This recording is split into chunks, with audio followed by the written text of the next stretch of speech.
Hameen Media Group presents your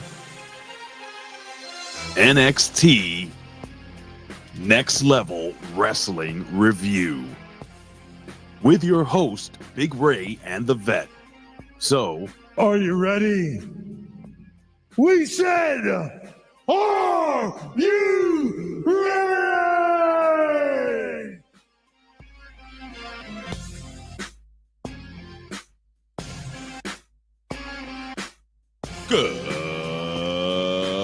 good morning, everybody. Good evening, good afternoon, good night, ladies and gentlemen. This is your Next Level Wrestling Review, your NXT Wrestling Review Show. What's going on, ladies and gentlemen? How are you this morning, this evening, good afternoon, or good night, or whatever the hell it is? Anyway, ladies and gentlemen, I am the reporter of the people, the man on the plan, Big Ray, here to stay to talk some lucha libre today. And as usual, ladies and gentlemen, I am not alone. I am here with my very handsome co-host. He is the one. He is the only.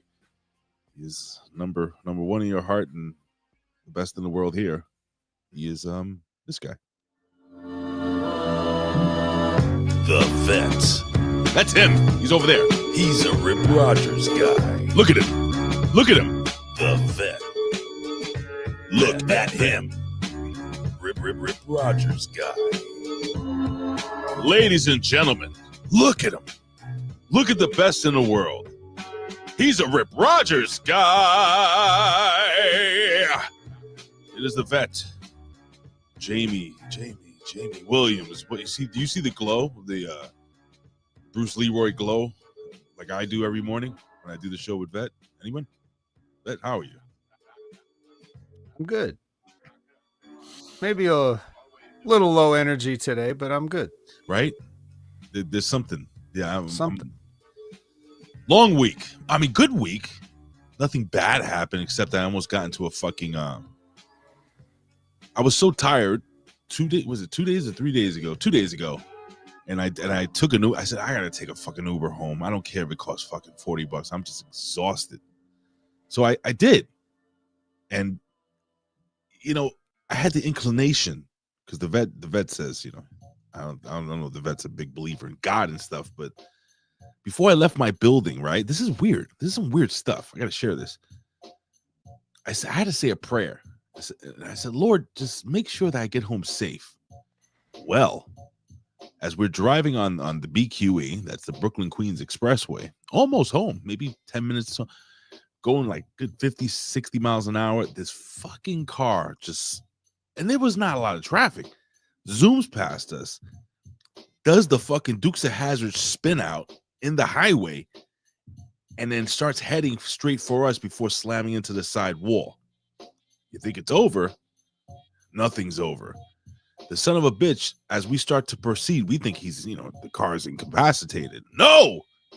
With his bumper half hanging off, he fucking starts trying to pull a fucking broken K-turn, or U-turn as you kids say, and almost slams again into us before driving off, swerving, exiting, and almost spinning out as he exited. But we were safe. Thank you, Lord. You ever had that shit happen to you? That exact thing you described? Well, no, not something quite. Similar, though. I mean, yeah, I think we've all had those moments where we had a brush with something and we're like, to use, your God thing, there but for the grace of, go I. Word. Well, Boobies. Anyway, I was just like, God, I almost died. I feel like I almost died twice. Is what it is. Anywho, to all those in the West Coast, hope you guys are okay. Anyone tuning in for the very first time, hope you guys are safe, man. Hope your property is safe, and the most important thing is your family and friends. And that's easy for me to say, man. Those poor fucking people, man, lost everything. It's just. I wake up every morning, I see that such a terrible tragedy. So if you're on the West Coast and you're at a friend's house or something like that, and you can't get home and you just want to take your mind off of some shit, man, let's just listen to me and Vet just suffer through this NXT show later today. Oh boy, I must say, NXT, definitely not Monday Night Raw. we'll get into it. I found myself a little disinterested a couple of times during this show with a couple of the matches. But with that being said, Bet, I think it's only proper that we take out the time and the space as the people start to trickle in. And why don't we acknowledge some of our friends and family here at HMG? Acknowledge me. Acknowledge me. You're gonna acknowledge me. You there, sitting at home. Acknowledge me. Oh yeah. Ladies and gentlemen, Mike, I know you had a hand in this. You looked and you saw the car spinning. You were like, hey, I got the gabagool. Make sure these guys are all right. So, Mike, thank you for looking out for me. Thank you for putting a good word in with the big guy, saving me, Mr. Media M5. Much love. I love you, Mike. I saw a post, man, that, when you get tagged on Facebook and it comes up in your memory, you forget how much you communicate with a certain person until they start popping up on your goddamn timeline all the time. And it just hits you, man. So love you, Mike. Miss you, man.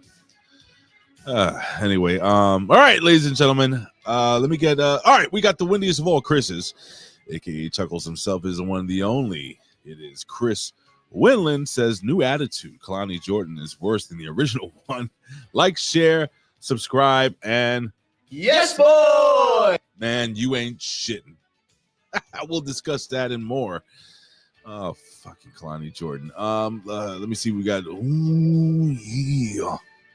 We have lovely Elizabeth. Yeah. Liz, what's going on? Liz, hey guys. I like Liz. She's awesome. Ladies and gentlemen, we have the handsome one, the dancing one, the slashing one, the handsome dancing slashing Dan Heffron. He's in the house. Dan, it's January 15th, exactly 2 months. I get the birthday riff, March 15th. No? I thought I would try. The biggest ass in all of HMG is the one and the only Frank's Pickleberry ass is here. It says Music Man Dan. Yo, yo. So shouting out Dan Heffron, the dancing one, the handsome one, the slashing one. Ladies and gentlemen, we have the master and ruler of the world. Definitely doesn't give a damn who you are. It is Zane Vicious. Ladies and gentlemen, we have a man that is so fucking sexy. Oh, it must be Scott Woodford because Ray's off in the other dimension. We haven't actually had Ray go off in another dimension in a while. He should come back right about. Ooh.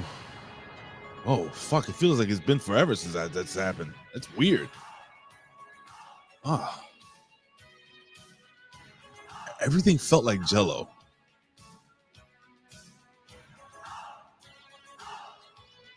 Anyway. Interesting. No, very interesting. What are they testing on Lab Rat, Vet? They tested it. JELLO. Yeah. There's always room for it. Yeah. I gotta get that soundbite when we're excited. What was that guy's name? The politician? I don't know. I still didn't know even after you told me. Like you said his name. We're going to Kentucky. We're going to New Denver. We're going to the White House. Yeah. No, Yeah. Something Dean. Jimmy Dean? You told it right to me, and I immediately forgot. Yeah. Hold on. Like that second. I thought I was hearing things. I think I yelled and everything was ringing. So it was something Howard Dean or something. I don't remember. Who cares? Ladies and gentlemen, if you are a lady deer in the forest, you better put your chastity belt on because we have the man deer here on HMG. What's going on? He says, vet. I think he likes you. Luckily, I'm not a lady deer. No. I'm not a deer. I'm just a man. No second thing. No second thing. But speaking of man, we have all man here, ladies and gentlemen, is the one, the only, doing Illuminati things. Is the one, the only, the sexiest. Onlyest. He's the onlyest beard left. It's getting close here. You got Bobo and you got the vet, like right behind him. Ben Hameen cut this shit off. Well, I'm just saying, man, the sexiest beard of all of HMG for now is the mighty Bobo. I don't know how you feel about that, Bobo. Just throwing it out there.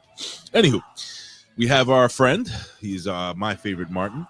the one and the only, the man that lost 158 pounds in 1 week. Mike Martin says, I rode with Little Woody once. What? Yep. Almost wrecked too. Little Woody? Little Woody? What does that mean? What's Little Woody? Like you had a hard on or something? Did it hit the steering wheel? Huh? Is that what happened? Slid off with that big old Johnson hanging out of your pants? I don't know, bro. That's between you and the car, bro. Anywho, ladies and gentlemen, this ain't Texas, says WWC. We want Corey. What was it, Cody? Corey Feldman? Is that what? Is that who you're pulling for? I don't know. Could be. Wait, what the fuck is this? Another Scott Woodford? That can't be. This is the same. The alternate universe Scott Woodford has come out of the Jello universe and challenged the original Scott Woodford. What the fuck is going on here? I think we have an interdimensional Scott Woodford supremacy. It's like the everything- Scott Woodford verse. Everything felt like cottage cheese. Wow. Ladies and gentlemen, we have a man who is magnanimous, a man who is effervescent, a man who is absolutely scholarly and incredibly glorious. It is the Professor Talvelo Cruz. What's going on, bro? By the way, man, I wanted to have the boys over my house for the fucking Royal Rumble. My wife's got to get surgery. I mean, that's way more important. It's just she got a little tummy thing that's going on. My poor wife. I love my baby. I'm so sad. I've been so sad and stressed, but I'm happy when I come here. Party in the hospital. No, she'll be recovering. Invite everyone here. to the hospital. Bring your phone. She'll be recovering here, but Oh, I'm gonna have to fucking cook. wait. Isn't that a perfect time for a party? You got to cook anyway? I don't know if You get the gabagool? like who got the gabagool. Anyway, ladies and gentlemen, the future king of 2K25. I'm assuming is our friend all the way from the land of Israel. Wait. Shalom, Aaron Ben Shalom. What's up, buddy? Go to his next comment. That's the Oh. one I like. I like that one. He says, and I quote, "The vet's a la carte system is amazing, and he is a genius." What does this mean? This a la carte system? What is he talking about? Oh, Ray, you know the a la carte system. With the PlayStation 5? No. And when it comes to wrestling, Oh, okay, you get it. I get it now. Yes, it took me a while. Should I explain it for anybody that's perhaps not a regular listener and doesn't understand the a la carte system? Should I give a brief refresher? Can you please, real quick, before we sign off? Because that's it. We're done here with the announcements. Wait, we got at least one more person. I don't see anybody here. What did I miss? Well, No. Yes. yeah. No. Yes. Yeah. Ah! I'm so sorry. How did I miss my buddy? The heart and soul of the chat. The artist currently known as Gam Wolfers. What's up, Gammy? Yeah, and even yet another person.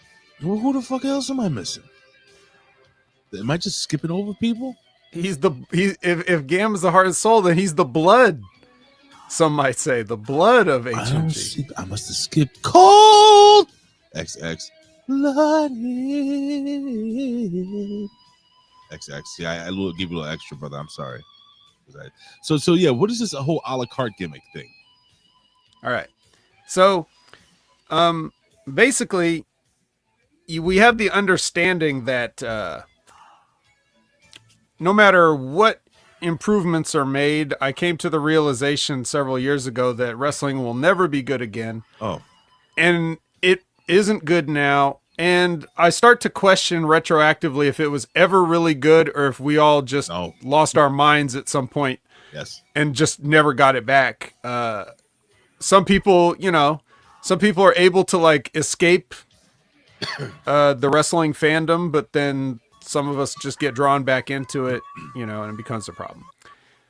With that being said, the way to properly enjoy wrestling is you don't concern yourself with the overall sphere of wrestling.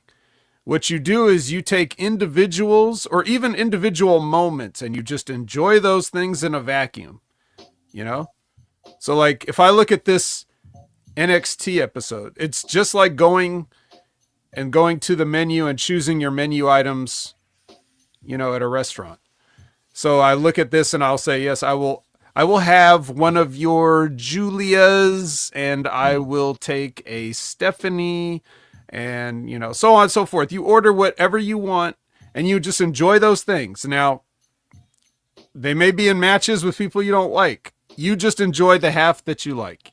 You just have to break things down into the individual components, build your own menu, and then you can eat. That's the a la carte system. If you start worrying too much, like Jimmy always asks me when we do, wreckage, whenever some storyline thread pops up, he's like, Vet, where is this going? And I'm like, who cares where it's going? It doesn't matter. We enjoy now or don't enjoy now or whatever, you know. No, I get it. The only thing that's bugging me out, Vet, that's a very interesting, is that like, so remember we had the Scott Woodford issue here a few minutes ago? Look at Mike Martin, right? Mm-hmm. Now check this out. What is going on here? Watch this. Watch. Yet another Mike Martin. What the hell is happening? Sub accounts? I don't know. Is YouTube updating or something? Is some weirdness going on?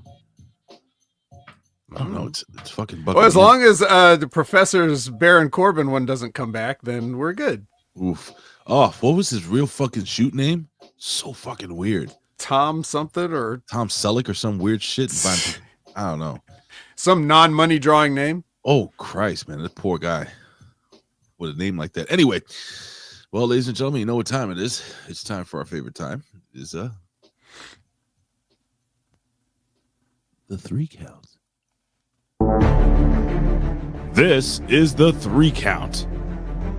With the latest breaking news in pro wrestling, sports, pop culture, and more. Now back to Big Ray and the Vet.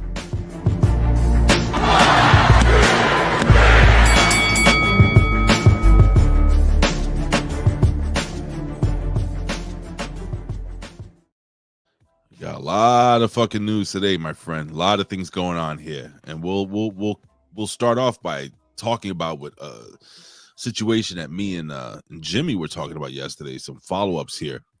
So if you guys didn't tune into NXT, we'll just talk about it right now. The elephant in the room, Corey Graves was missing. Corey Graves was supposed to be the third person on, and there are rumors. And again, every news report is just a rumor here in the world of professional wrestling. That's the fact. But there are rumors that that maybe he might have overspoke. Now, seeing a guy like Corey Graves, now he's a very outspoken person, Vet, right? Do you think he's an idiot enough to lose his job when he just had a baby? Well, I mean, that's it. You phrase that question interestingly, as if Thank you. he has the choice of losing his job or not. He has the choice of not being an idiot. Yes, everyone has that choice. Oh. Some people are idiots and get promoted. So who knows? It's not up to him is my point. So is he, are you asking what you meant to ask is he trying to get fired on purpose? Right. Probably not. No, listen, for all those, I really strongly believe that this is a part of, it's an act. All right. Hear me out, folks. I said it yesterday. I do believe that Corey Graves has been cleared for quite some time. And I do believe that Corey Graves will be making an in-ring return for the WWE. Now, whether it's against Pat McAfee, who knows? I don't know. But I do believe that Corey Graves will wrestle again. And I think this is where they're going with it. Maybe I'm fucking totally wrong. See, again, this is just an assumption. But the news is that Corey Graves was not at NXT. And that was the first thing I noticed. I was like, oh shit, it's a 2-man booth again, which I don't think NXT needs a 3-man booth. I'm not a fan of that shit. I mean, Nobody does. I think you could just do it with Joey Styles alone. Joey Styles was so great. Did you like Joey Styles? Yeah. Oh, so good, right? It's the only guy that I remember that could call an entire pay-per-view by himself, and you're like, oh shit, it's one dude doing it. That takes some talent. But I guess we're gonna follow up with that, man, eventually down the road. But we got some new news. So it's AEW centric, so we can have a couple of back-to-back AEWs. So apparently, when you go to Ray Phoenix's page, merchandise page on AEW, it's a 505 era. In other words, it's not available, Vet. Now I'm hearing that there is a possibility that there may been some type of negotiation. This is all alleged with WWE, AEW buying out a portion of his contract, and he may be coming sooner than later. If not, then he would have to be away. He couldn't come to WWE, I think, until like mid 2026 or something like that. So that might be a good thing for him. Vet, your thought on Ray Phoenix? I know you spoke about during the Impact attack with Brandon. Whoop whoop. Your thoughts live, because it had just happened with Pentagon. Well, I'm sorry, with Penta. But now that you've had a little time to let it simmer, I know Jimmy really wanted me to ask you. Now that things have kind of, cooled down a little bit, you can taste the food a little better. What did you honestly think about Penta?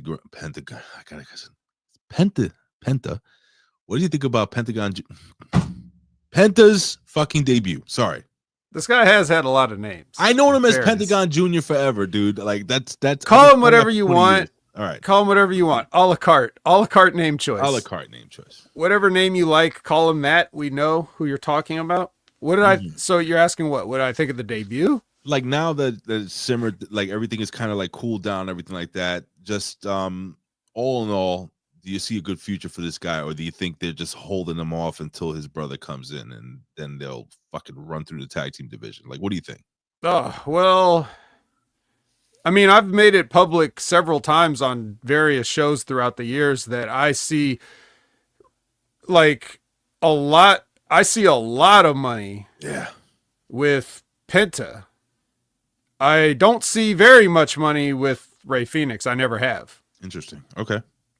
And I really think he gets carried by his brother, because think about personally, the Raw debut, I wouldn't have changed much.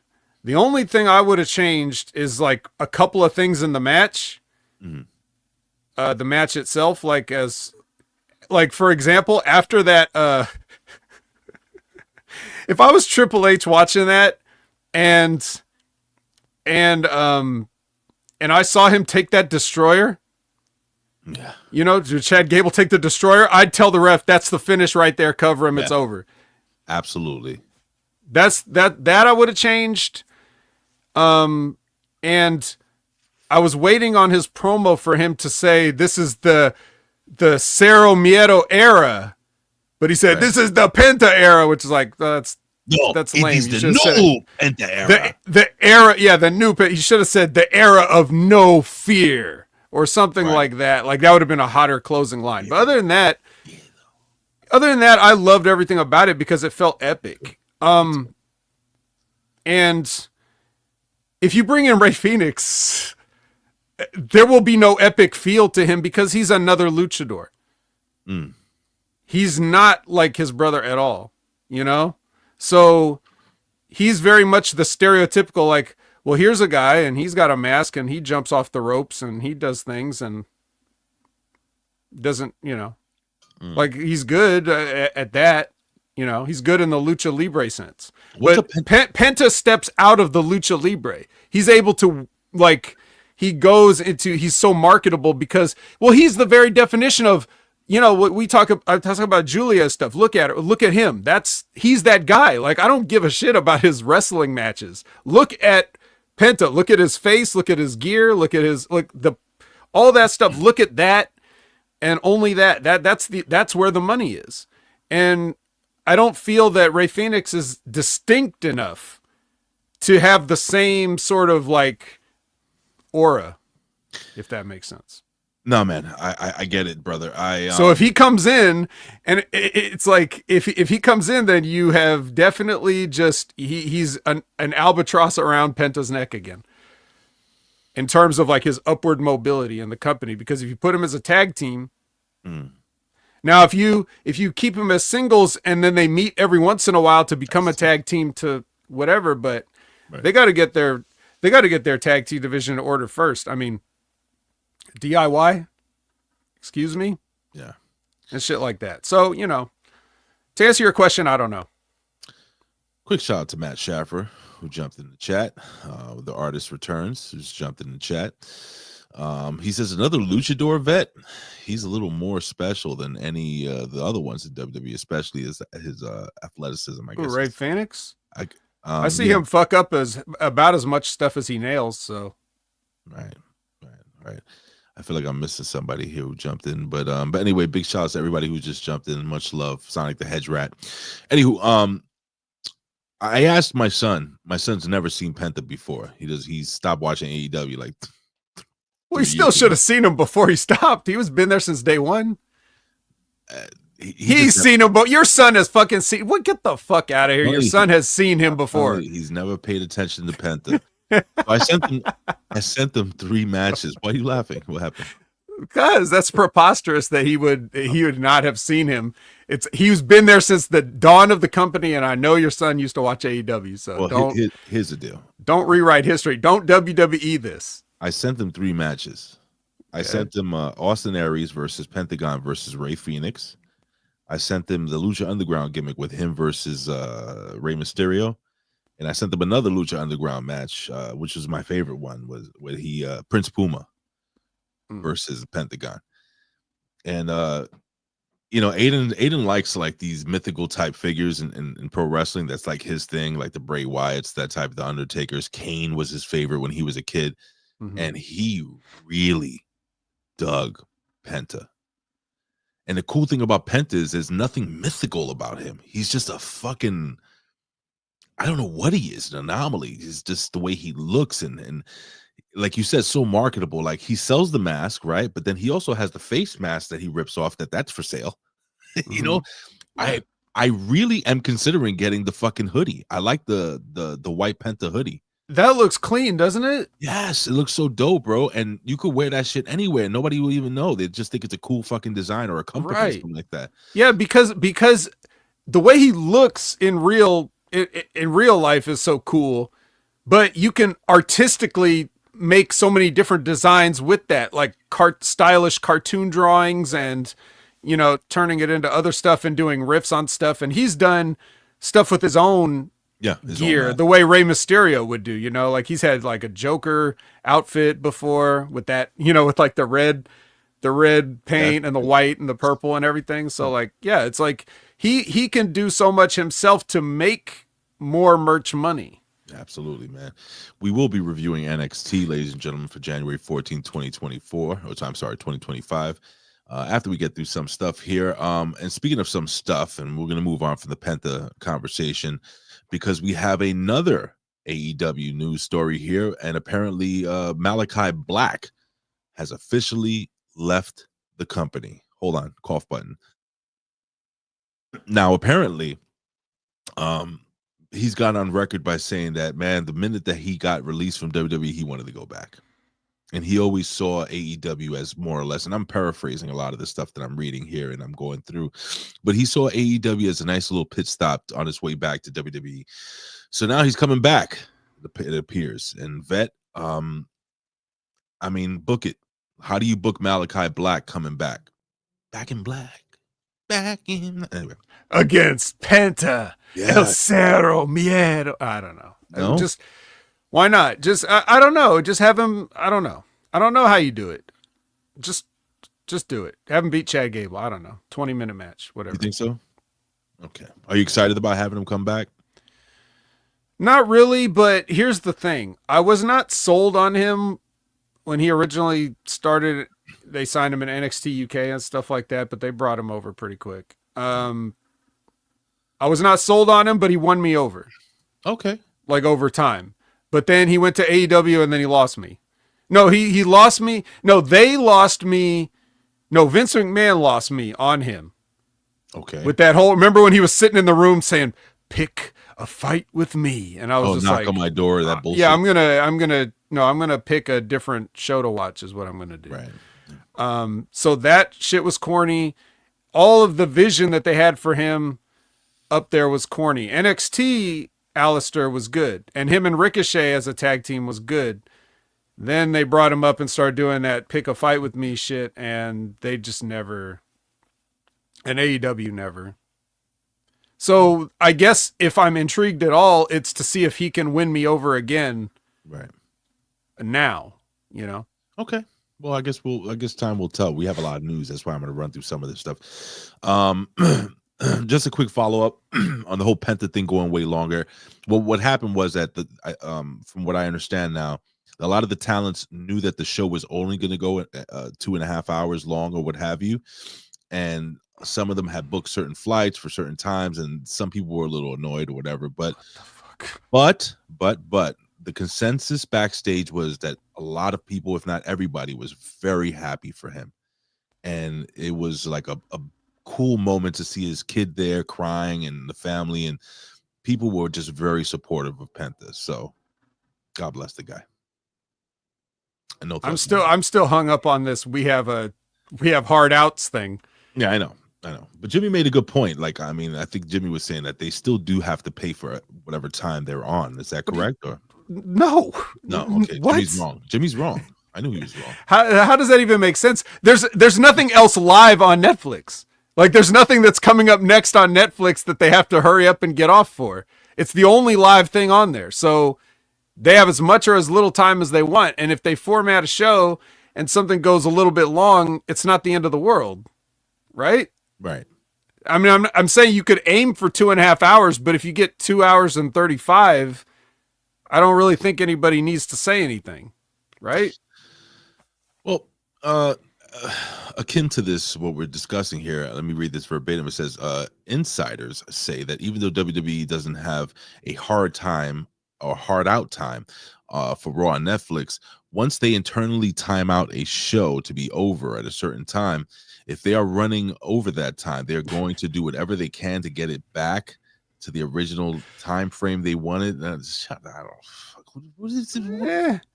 So yeah, I thought you were going to say if they start running over time, then the talent has to get on their apps and start rebooking their flights. Like, what? Jeez, whatever. Even though Hulk Hogan was loudly booed on Raw's Netflix, Meltzer says that WWE is bringing him back for Saturday night's main event. It's going to be in Texas. So I'm interested to see that reaction because I have a feeling he's going to be fucking over. Like as fuck. Like you're gonna see people with the fucking all-American beer just you know. I mean, maybe. I mean, I'm gonna say that like at least a certain percentage of those boos were coming because people were like they know he's there to shill. And if there's anything a wrestling crowd hates, it's when they're getting shilled at. Or like think of any like musical performance on wrestling shows and how people are like so disinterested in things. Like they're there for what they're there for, and if they don't get that, they get very upset. So while they could be excited to see Hulk Hogan, if he's just going to come out there and be like, and that's why my beer, the real American beer, people just hate that, you know. Yeah. It's like any like you know when they have a big time celebrity.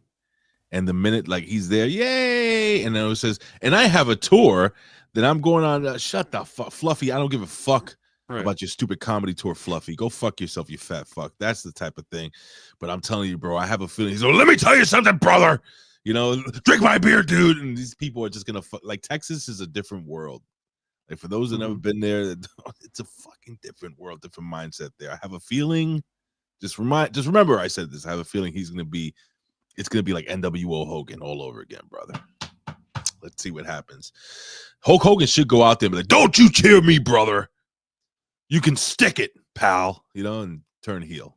But buy my beer, dude. Yeah, dude. Beer is awesome. It's not watery or anything. People close to Vince McMahon says that he's been told the criminal investigation by Southern District of New York is done. Vince is very relieved of its vindication in his mind, as per multiple sources. Vince McMahon is also still looking forward to starting a new entertainment company. Listen, I don't think people understand how this works. He's still going to pay out of his ass. I think you mentioned this in the Impact Attack, right? To Chanel Grant or whatever the young lady's name is that was taken advantage of allegedly by Vince McMahon. Vince ain't gonna yeah, maybe the criminal investigation is done or what have you, but he's still kind of fucked, right? Like he's still gonna pay a lot of money, but he did kind of pay a lot of money for twat anyway. So, I mean, does it matter? I mean, in the grand scheme of things, no. But it matters to the people it matters to, I guess. I think they'll settle with this girl for a large amount. I don't.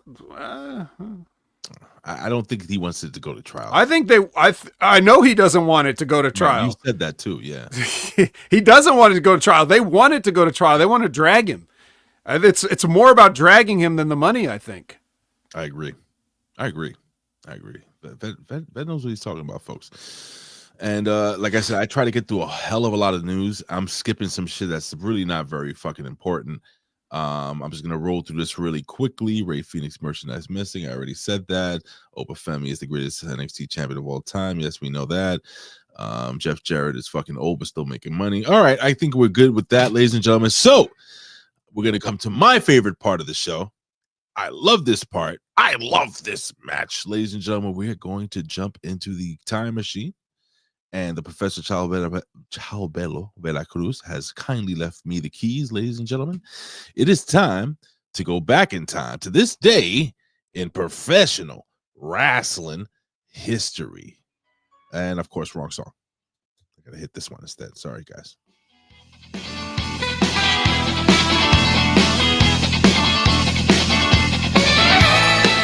Will you stop? What you gonna do? Boobies. What's your name, fella? Triple H. All righty, ladies and gentlemen. We are going back, all the way back to 1980 something. Ladies and gentlemen, we are discussing the very first ever Royal Rumble pay-per-view, which took place in Houston, Texas. In the main event, Big John Studd won the 30-man Royal Rumble during a superstar and also during a superstar pose-down contest between Ravishing Rick Rude and the Ultimate Warrior. Rude was attacked by the Warrior. Rude attacked the Warrior, jump-starting the feud that would be over the WWE Intercontinental Championship for the next couple of months. Yeah, they had a pose down at that Rumble. They did have a pose-down. Vet, I know you watched this with bated breath. The very first ever Royal Rumble. I don't know if I'm going to ask you this. You probably don't remember, but when you first saw this type of match, this Royal Rumble thing, the very first time, do you remember when you said to yourself, was there a moment that you said, this is different, this is cool, like this might be something special, or you're like, I'm the vet, this shit sucks? No, I'm pretty sure. I think I liked it. I know there was like an unofficial Royal Rumble before this. This was like the first pay-per-view one. Yes.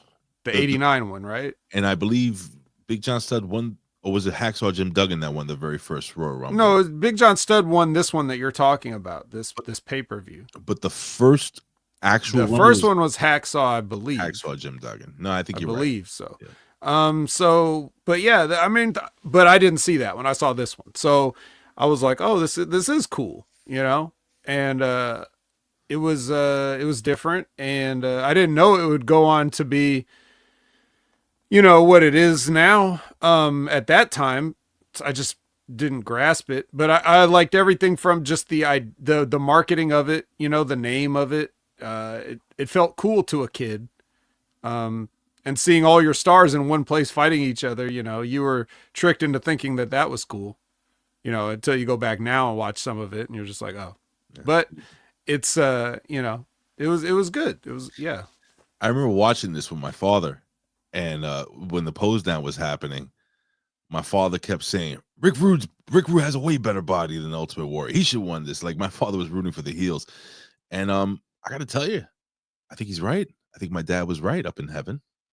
I think Rick Rude was like talking about like physiques. I think Rick Rude had one of the best physiques of all. Name a better physique than Rick Rude. Like, honestly. Oh, Lex Luger. Oh fuck. Yeah, it's pretty. Yeah, Lex Luger was pretty fucking. Right off the top. Tony Atlas. Tony Atlas, no, he wasn't as ripped as Rick Rude. He wasn't. Excuse me. Tony Atlas. I mean, he was big and strong. Don't think of Saba Simba. Think of 70s Tony Atlas, bro. I'm thinking of Rocky Johnson, Tony Atlas, bro. But I mean, but that's the thing. I mean, nobody's disputing Rick Rude had a great physique. I remember I used to fight my friends because they used to call Hulk Hogan fat. I don't know why. Nobody cares. In 1998, let's fast forward to 1998. Rey Mysterio Jr. defeated Juventud Guerrera for the WCW Cruiserweight Championship at the WCW Thunder taping in Lakeland, Florida.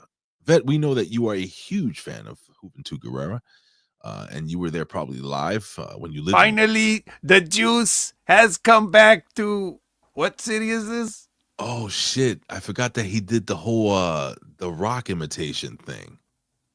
Yeah, if you noticed in the Russo era WCW, there was a couple of wrestlers that were tried to be made into the Rock for comedic purposes. One was Booker T, which is a little more subtle, and then Juventud Guerrera was more of a rib.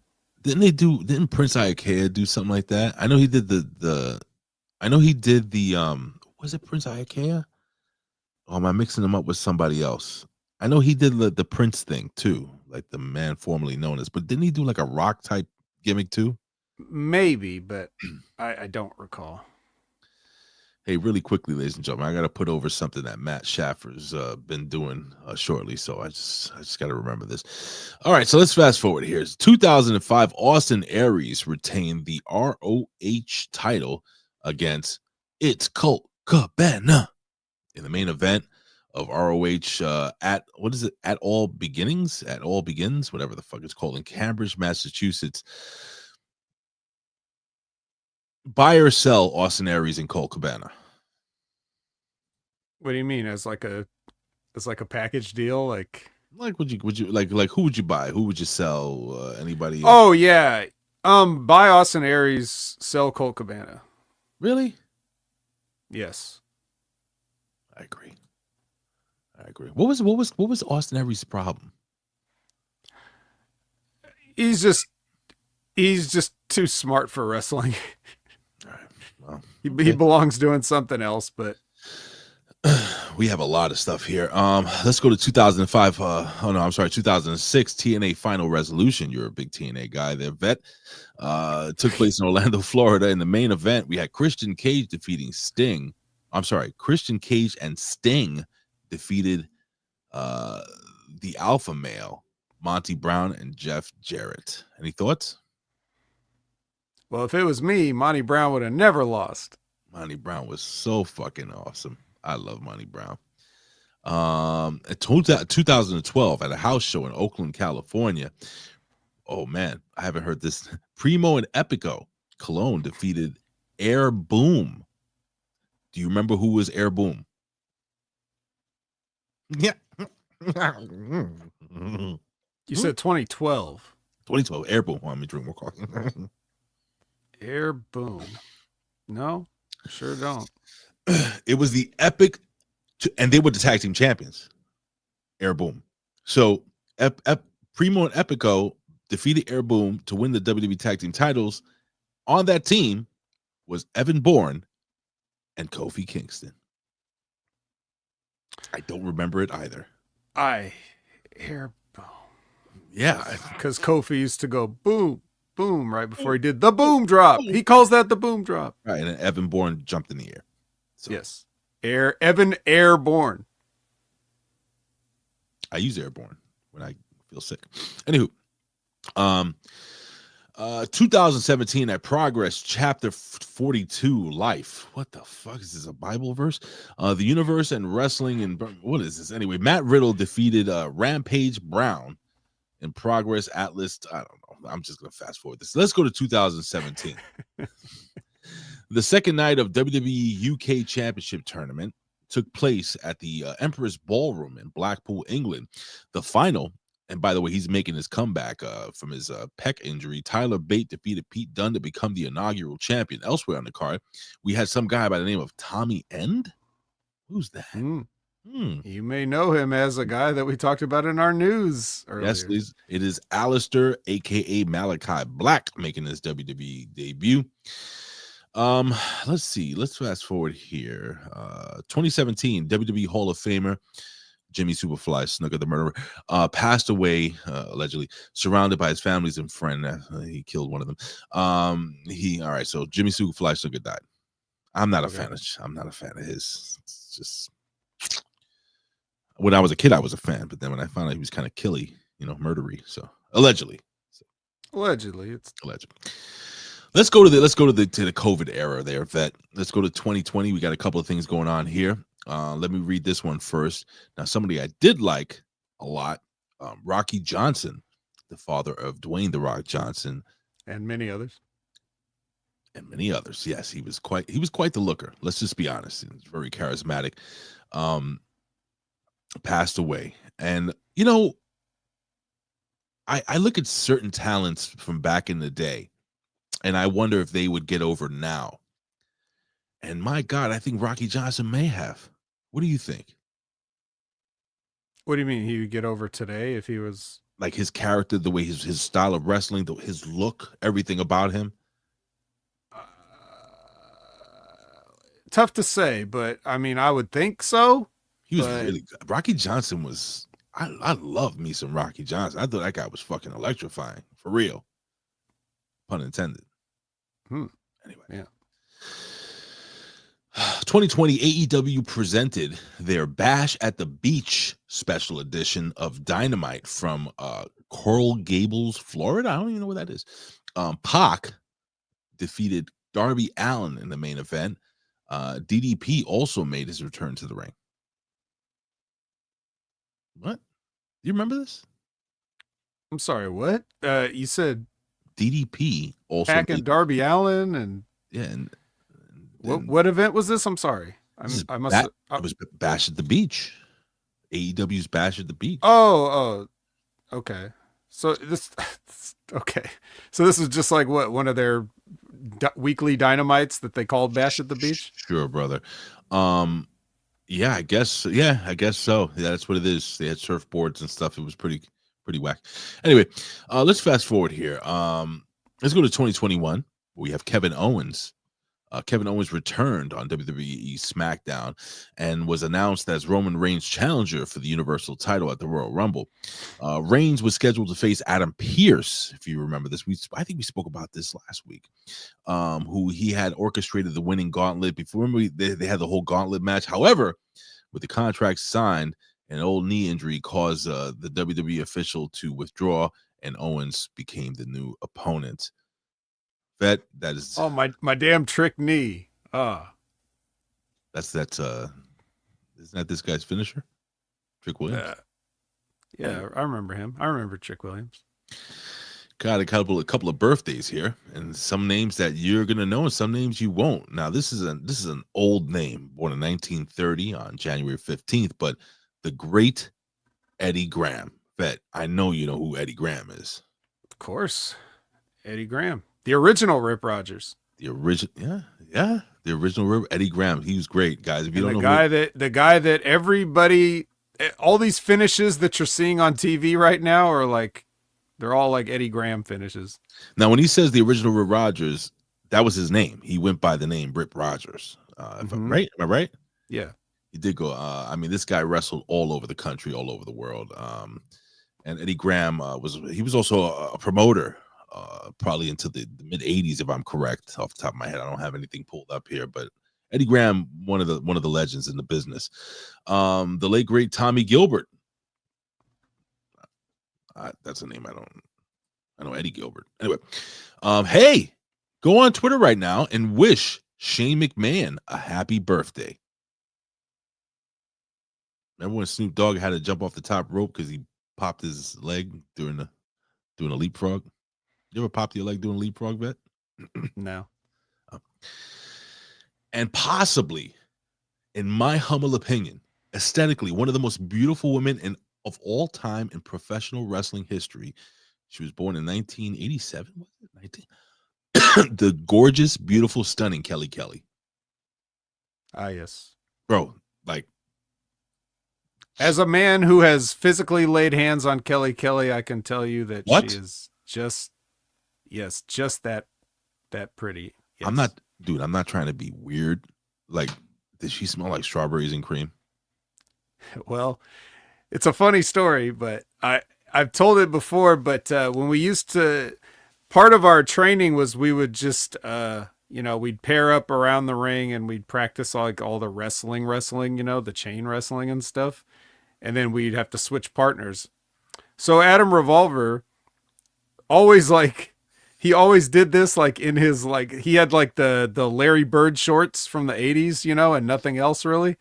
And he sweat profusely. There was always puddles left everywhere, all over the mats and everything. Who is this?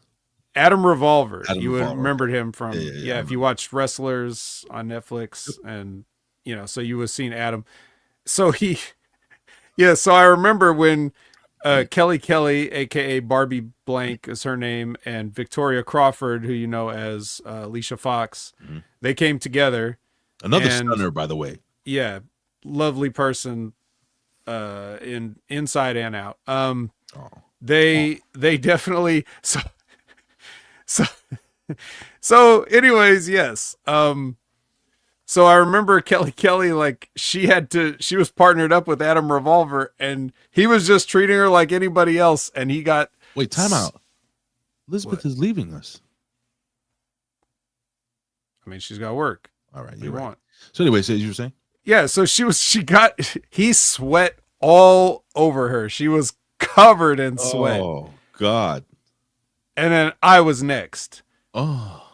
So I kind of I'm locking up and apologizing on his behalf at the same time. And she's just looking at herself oh no. Yeah, it was great. I was just try to dry yourself off on my shirt. Oh no. Did you kiss her? No. Damn it. No. Why? Because you can't just kiss. I mean, the not divas. just, but I mean, it's hey, I'm the vet. No. Well, she was out of there pretty quick because she's a white blonde. Alicia Fox stayed for a couple more months. A lot of people that I know that know Alicia Fox said that she is just a delightful person, and that you can't see how really pretty she is until you see her face to face. Is that all? That's all true, right? Like a wonderful, beautiful. Well, I don't know because I only saw her face to face. I didn't. I mean, I guess I saw No, they weren't on the Diva Search, were they? I don't remember. I'm pretty sure Ace picked them out of a. When Hat? people say they picked them out of a catalog, Yeah. I think they're talking about these girls. Right. He saw them somewhere and just was like, "Well, these two, I guess. I like to bang these two women." So he picked them out, and Well, then we had to do the charade of legitimizing them as wrestlers. So we had a hand in that and training them and helping them out and everything. And yes, Victoria was very lovely. One of my favorite people I ever met in the business. Well, speaking of lovely people, as we go into NXT, before we do that, I wanted to put over our friend Matt Schaffer now. Guys, if you have a chance, and I always put over the vet, you can find him at Opinion Haver over at on Twitch TV. But Matt is trying to get to, I forgot how many subscribers or whatever, or followers on Twitch. Head over to Matthew_Schaffer. That's SHAFFER. And he's doing something pretty cool.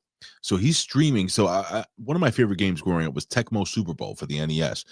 And every year, there are these cool people and they update the rosters. And Matt is actually playing Tecmo Super Bowl as the Lion. So he's playing their season. I'm going to just show you a little bit of you can also go to YouTube and subscribe to Matt here. But this is a little bit of Matt Schaffer Great playing a little Tecmo Season Bowl. of Tecmo Super Bowl, the NES version, with the 2024 rosters and schedule. The team I've chosen, the Detroit Lions. So sit back and relax, as this is the journey of the Detroit Lions. Conversely, if you'd like to watch all of the game, you can go to twitch.tv/Matthew_Schaffer. I stream on Mondays, Wednesdays, Thursdays, and Saturdays now. Hey, while you're here, don't forget to hit that like and subscribe button. It sure helps out a lot. And now, week 2, game 2, Lions versus Buccaneers. So yeah, you'll see here Matt Schaffer actually, I don't know what the hell this is. What this is like so Matt Schaffer is actually playing Tecmo Super Bowl. I like the whole setup here, Vet. This is something that I wanted you to do when I asked you to do. You do what you want to do, but I would like to see you play some retro gaming games. Is there any possibility you're gonna ever do anything like this? I mean, I play retro games frequently, so if you don't watch the channel, which you don't, because I know you don't, I do watch, and you'll never see it. I'm always there. Yeah. So read Matt's also news, because he's got other news for us. What's going on? He says here, guys, we got partnership. Next stream we can take supers. Oh, good for you. He made it. All right, so cool, man. So he's we made it. Yeah, Pay attention to your own show. Yeah, we made it. Yes, not he. We. That's what I said. We didn't I say we? No. I'm sorry, Fed. I'm doing several. You don't seem very excited. I'm fucking happy. I was just trying to take this down, and I don't think you know what's going on right now. Oh, I'm really trying, man. I think you're still stuck in the past.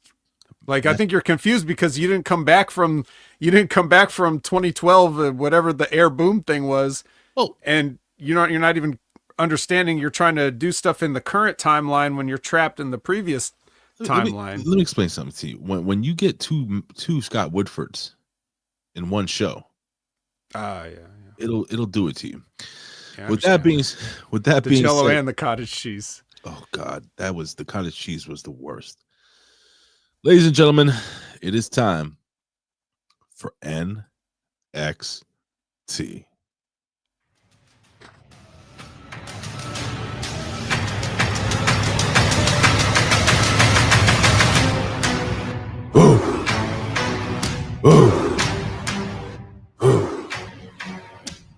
All right, ladies and gentlemen, it is NXT January 14th, 2025. It is New Year's Evil Fallout. We've got new champions. Look at them. Julia, Obafemi, your new world champions. I know, it's wonderful. I know. Yes, he is. He's very attractive for a large African man. What? Which one's hot? Which one's sexy? I thought you were just talking about Obafemi. Obafemi's hot. Julia sexy. I'll take it. Speaking of taking the vet, I'm going to ask you to do me a favor. Yeah. I'm going to ask you to do what the vet does best. Let's roll through this shit quick, bro. All right. So the main event. No. All right. Well, we get our catch-up packet to start. And then we get Obafemi right off the bat. So the music is almost like pretty apropos for the intro of the show. Rula gonna rule. Tony D's like, hey, I beat your ass.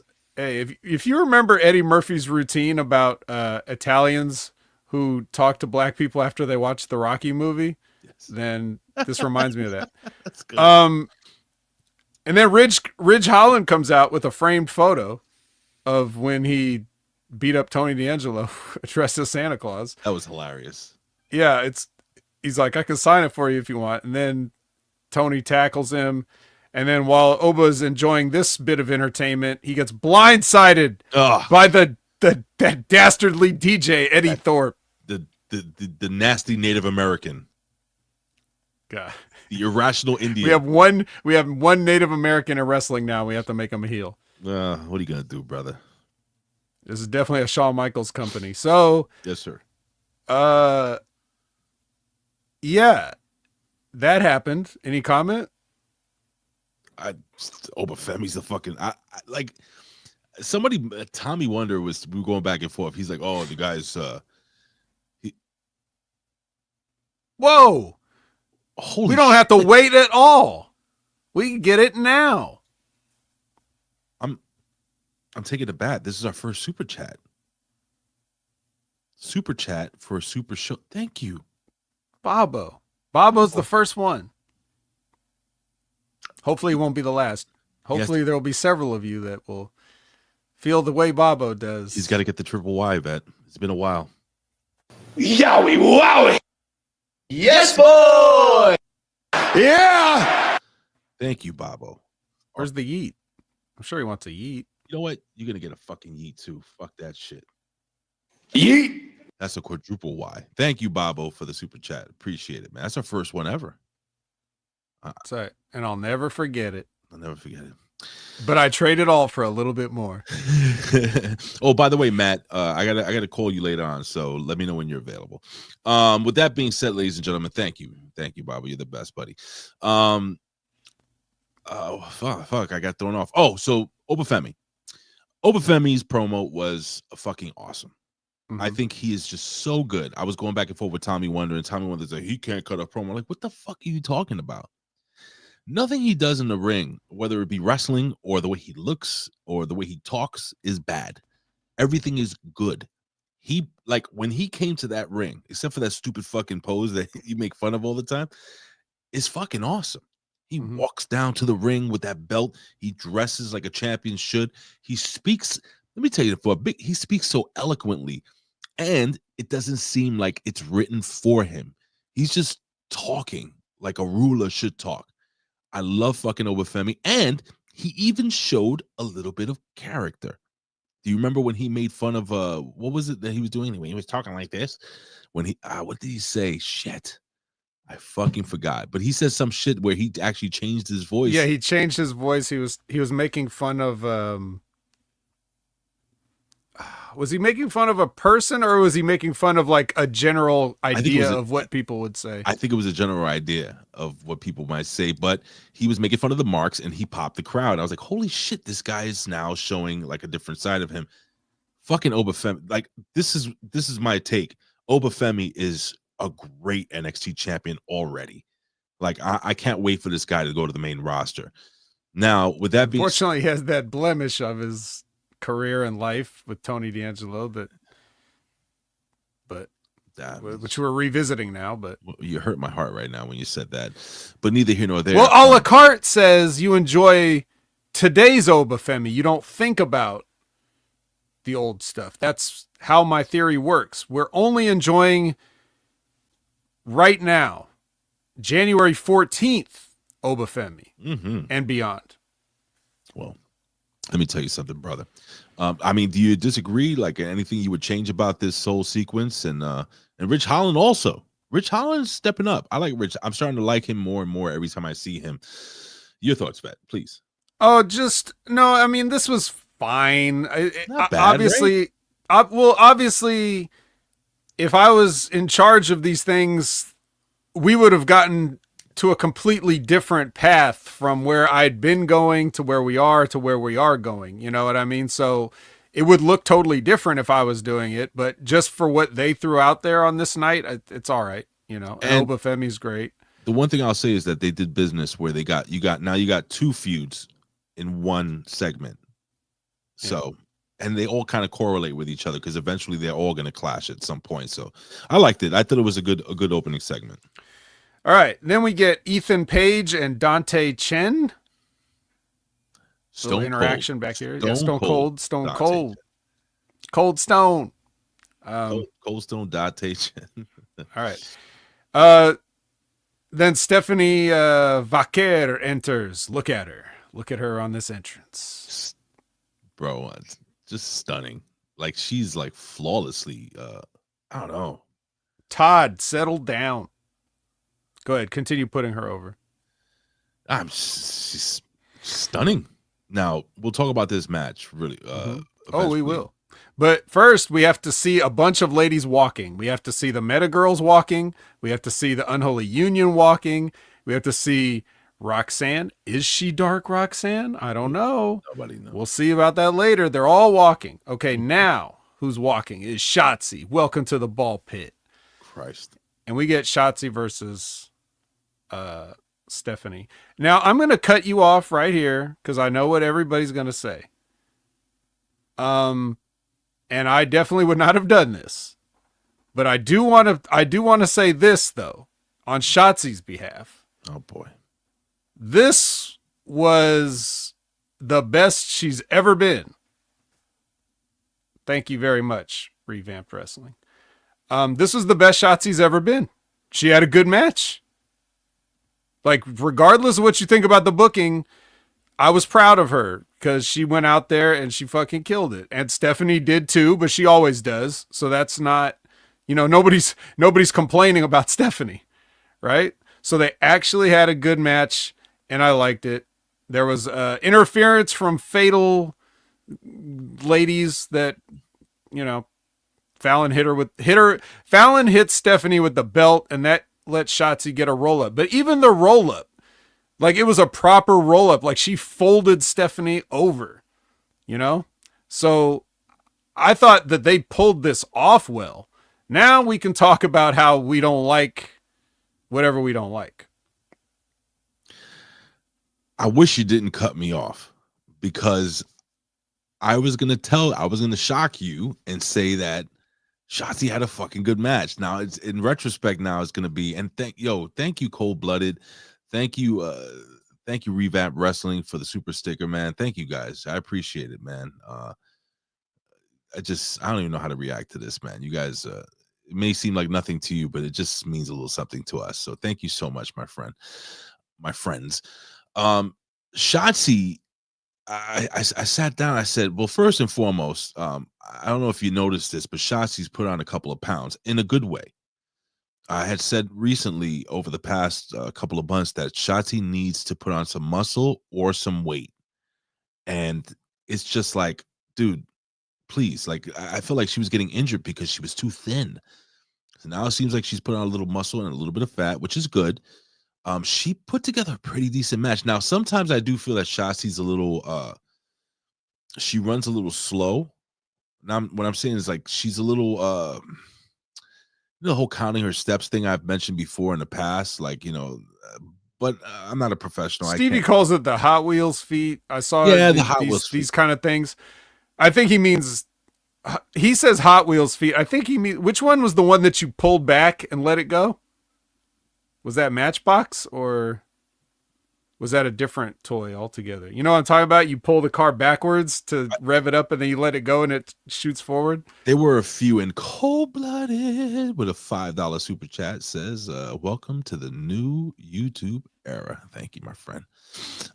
Sado YouTube. Save your money for the Penta merch, guys. Yeah, no shit, man. This is gonna be some good stuff. Yes, with wait, it was a Matchbox. The Matchbox was the original one, but then there were a whole bunch of other cars, I think, did that too. So, but neither here nor there. Dude, I was pleasantly surprised. Because when Shotzi comes on my screen, I disavow it. You know me. But then I'm watching it, I'm like, well, I love Stephanie Vaquer, so I gotta watch this match. Mm-hmm. And I was like, you gotta look at her. Right? I did. And I said, you know what, man? Okay. All right, well, Shotzi's put on a ton of work, and listen, man, I just hope that she just stays healthy. I'm sure she's a lovely young lady. I'm sure she's a nice girl. People seem to really like her, and she's there for a reason. So, shockingly enough, I will say that Shotzi did a great job this week, and I'm happy for her. Yeah. Now, if you have the ability to do, anybody can go out there and mess something up, and we know that they're good, right? So if you can go out there, and bad wrestlers don't go out and give good performances. So we know that Shotzi has this in her. She's just got to be consistent with it. That's all. And it's up to the WWE to use her correctly. Yeah. But yeah, so there that goes. And then of course we have. Were you shocked that Stephanie lost the match, even though it was a lot of cheating? Because what happened was, while the referee was distracted, you had what's her face hit her with the belt behind her back, Stephanie Vaquer, and she got rolled up for the pin. And of course, Shotzi had no idea this happened, so we need to explain that to the fans. She had no idea it happened. These girls were being assholes, and they really fucked up this match for the girls in storyline. So just throwing it. Yeah, I mean, in theory, it all works out because Stephanie's new and Shotzi's supposed to have been established, so beating Stephanie isn't that bad. You're supposed to be getting heat with the Fatal Influence, which we think of them as a joke, but I mean, they're supposed to be heels and they're supposed to be getting heat, so that checks out. You have some intrigue because it's like, as Todd pointed out, and which I pointed out, I think last week, somebody brought it up, the fact that why do we even have number one contenders matches if people can just, walk in and undo it? So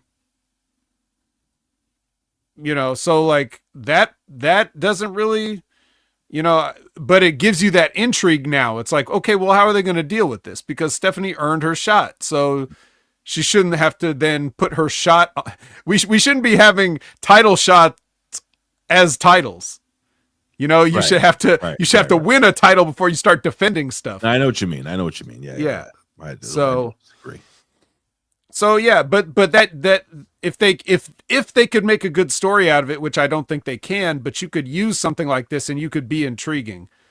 I like how, for example, Raw has that revolving door of guys that fucking hate each other all the time, but they all work together. So backstage they cross paths, whether it's the Punks, the Drews, the Seths, the Sami Zayns, the Jays, this guy, that guy, whatever. They're all like, it's like a living, breathing environment, and they keep crossing paths. And NXT needs to get something like that. All they seem to do is just have people fight in the parking lot, but like they could actually really make it like we're all here under one roof, so what's going to happen? I don't get that feeling from them. But anyway, all here under one roof, we have Saul and Kalani and Zarya and Cora, and every one of them gets the little name Chiron on the bottom of the screen. Like, like there's somebody that's just like a production guy in the truck is just watching like, where's the Zarya button?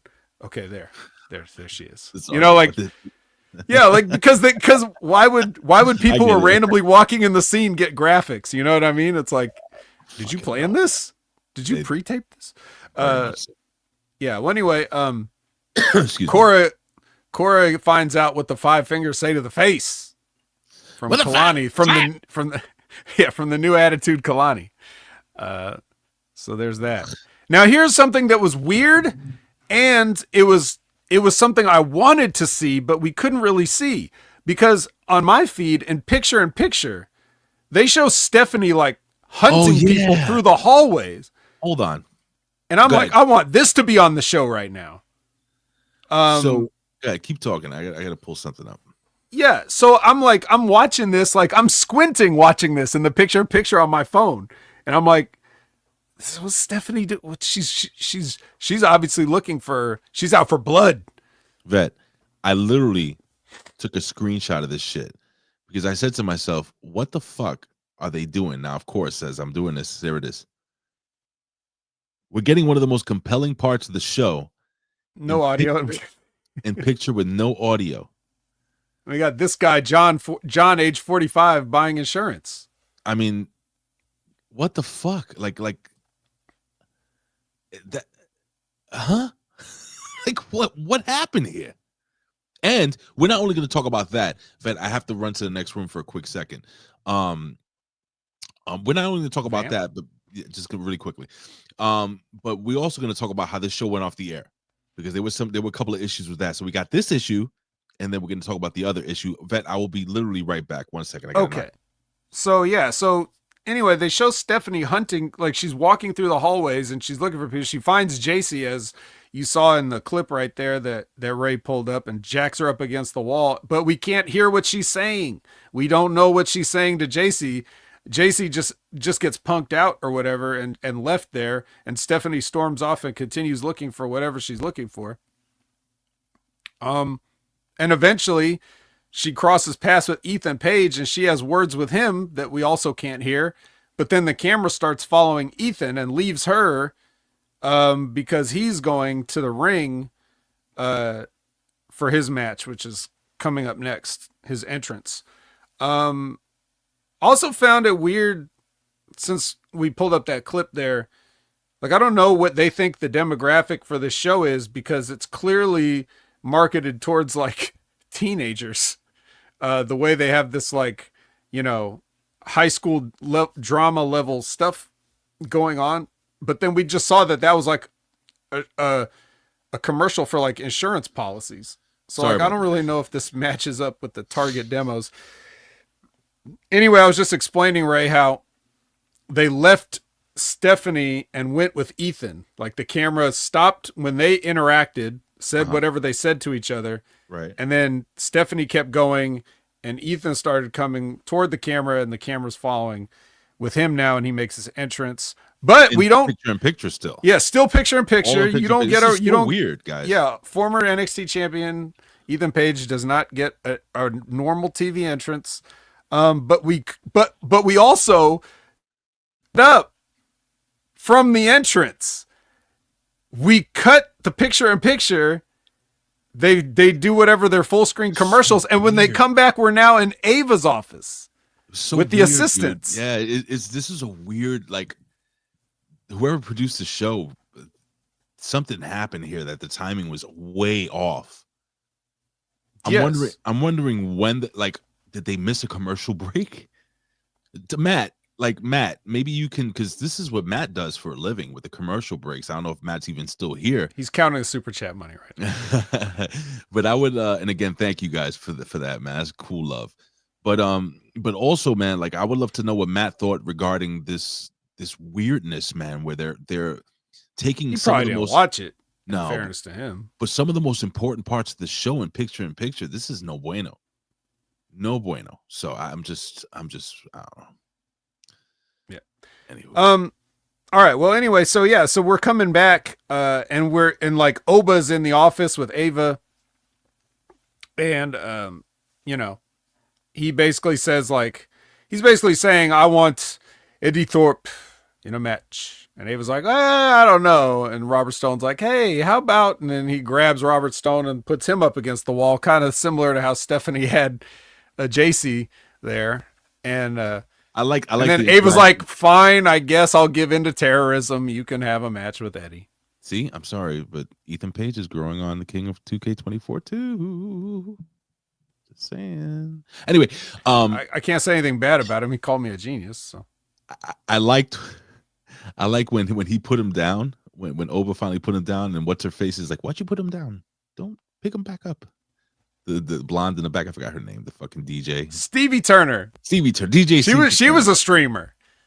You know, she could have played the Tecmo Super Bowl with the roster updates. You know, I didn't think Stevie Turner and Eazy-E would work out. DJ, whatever, Eazy-E. What do you call him now? Stone would work out, but I kind of like him as the lackeys now. I don't know. If they're there, sometimes I feel like they forget that they're on the show. Yeah. As long as they still get paid, I'm happy with that. Anywho, so what do we got next, Bet? Well, we got to go to the actual match now. All Ego's out there, and we're not gonna shaft Stone Cold Dante Chen on his entrance, boy. That glass breaks. When you hear that glass, that's your ass. Is that what he does? Oh. Something like that, yeah. Somewhat similar to the Obafemi pose. Mm-hmm. So that happens. He comes out. I couldn't gauge the pop. Is he still getting the Austin pop? Yeah, he got a pretty good pop, okay. And especially when he does the whole fucking ooh, but that got interrupted. Okay. So the fans were right. Ethan Page ruined it. He makes kind of short work of Stone Cold here. A little bit. The Meta girls were in picture warming up, and they barely had time to warm up before this match was over. And of course, like is his new thing, he's gonna beat up the guy after he beats him and continue beating him up. And then he's going to maim him. So this time differently than the hand in the toolbox with Cedric Alexander. Maybe he didn't like our review of that.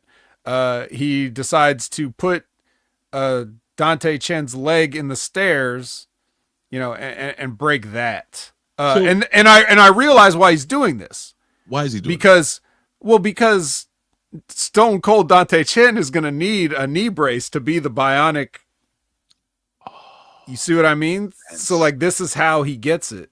So we'll slowly transform Dante Chen into the full Texas rattlesnake or the Singaporean rattlesnake. A couple of things I've noticed. Well, All Ego Ethan Page is now using it's not an RKO, it's more like a diamond cutter as his finisher. I know that there's kind of a difference between the two.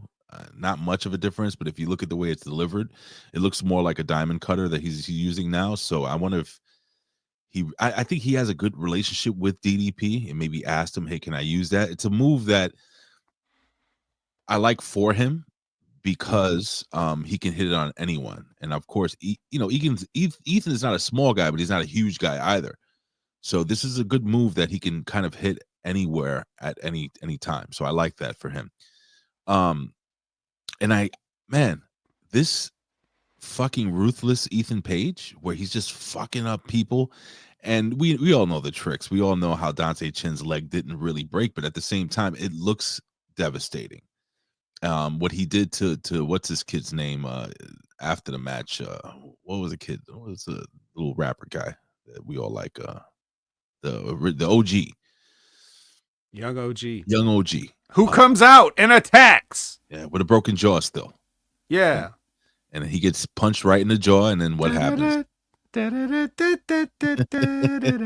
He starts bleeding out. Yeah, just one punch. Yeah, is that what he did? He punched him? I didn't even see it. He just threw one punch, punched him right in the broken jaw. Like, he still got the wire in his mouth. I thought this was a great segment, man. Like, not bad. Too bad there was a lot of other crap in this show, because it would have been a pretty decent, it wasn't a horrible show, but it wasn't a great show. It was and we'll discuss why. Yeah, I guess. I'm not even going to bother trying to push back on it, because I just want to move the show along. Yeah, let's do that. You know who else wants a piece of Obafemi, shockingly, is Dion Lennox. Who? Oh, yeah, the kid. The kid with the book guy. and the glasses. The glasses, right. Urkel. Diesel Urkel. Yeah, and now Sean Spears has sort of like shifted his sights over to Adriana Rizzo. Mm-hmm.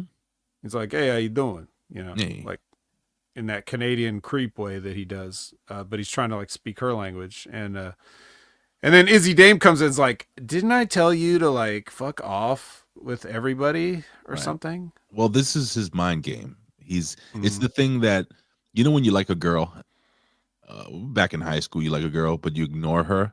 You really like her, but you kind of start ignoring her and start talking to her friends, and then she becomes interested in you. That's, I think, the game they're playing here. I see. Yes. Interesting. We're Adriana Rizzo and Izzy Dame friends. You don't know they hang out. They do TikToks and stuff together. Do they? Okay. I don't know. I just made that up. Yeah. My TikTok is only for the name. I don't actually go on it. I follow you, by the way. Thank you. I haven't put up a TikTok in like 6 months. I would follow you if I followed anyone. I know you don't, though. All right. So, and then of course we have Karate Carmen and Ashante the Adonis. Finally, where are we? I know all the people that are about to buy insurance because of that commercial from the Picture-in-Picture are very excited to know if Karate Carmen and Ashante the Adonis are gonna. But was that not a shitty kiss though? You're like, and that was it. It was so. Did they even kiss? I guess must have stopped paying attention midway. They did. Interesting. Okay. Speaking of insurance, Progressive presents Look at Her. She's the champ. She is the champion. The Meta Girls enter for their match. Mm-hmm. But before we get to that, we have Sarah with DIY, who's just hanging out here with their tag team championship belts. Yeah. And they're here for Fraxium, as they say, Frazium, as we say. You know, they want to, Johnny thinks it's going to be a magic moment when they finally collide, you know, champions at champions. But they're not here to start any problems. Oh, so okay. Don't worry. Don't worry about them. I'll try All not right. Now, here's a problem. The next match. Oh no. Yeah, well, the union, the unholy union versus the Meta 2. Ray,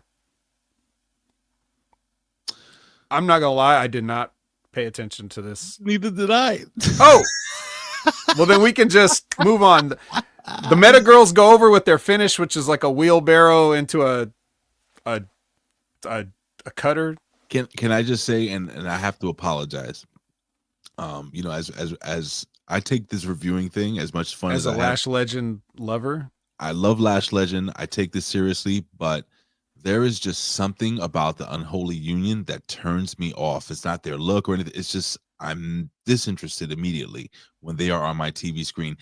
As much as I love Lash Legend and even Jakara Jackson, who look like stars, I did turn and say, like, as I'm making the thumbnail and shit, or as I'm preparing for another thumbnail, another show, I forgot what I was doing last night, but I was like, oh shit, they won. Let me rewind that real quick to see how it happened. But that's about it, guys. I'm sorry. I want the unholy union off of my TV until they fix that fucking gimmick and go back to the old evil witches casting spells and shit. That was the money on them, and now they're just a couple of whoas. I don't know. I don't know what they are. Okay, Tony D.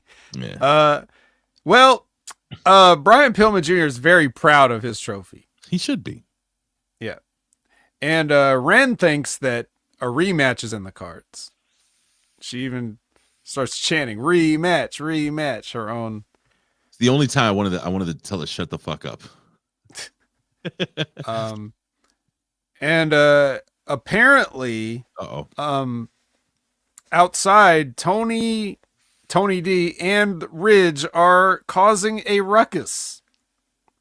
A good old-fashioned Donnybrook, if you will. Good old-fashioned parking lot brawl in NXT. That's right. It's a little cold outside. England versus Italy, just like old times. So, anyway. Kalani Jordan makes an entrance. Oh boy. Then we see. Oh, now this is interesting. Okay, now we do have to watch a Kalani Jordan and Cora match, or we don't, because much like the previous women's match, I might have not been paying attention as closely as I could have, but I paid enough attention to see Masha Slamovich sitting in the audience.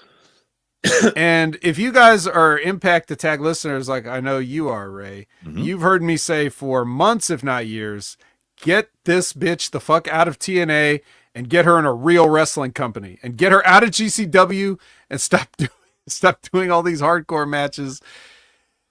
Get her in a real company now. I'm going to ask you to do me a favor. For those that don't watch TNA or don't have the time to listen to Impact Attack, can you tell us a little bit about Masha Slamovich? Like, why is she so awesome? I'm going to see if I can pull up a picture of her so we know what she looks like.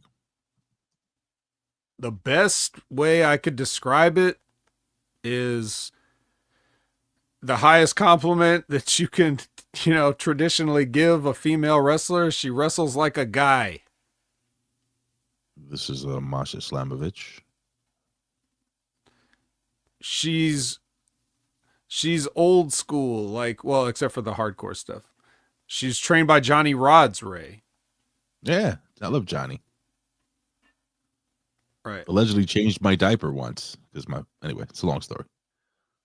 Yeah, so if you want if you put a priority on quality wrestling for women, she should be at the top of anybody's list. What's her character like though? Like tell us a little bit about her character.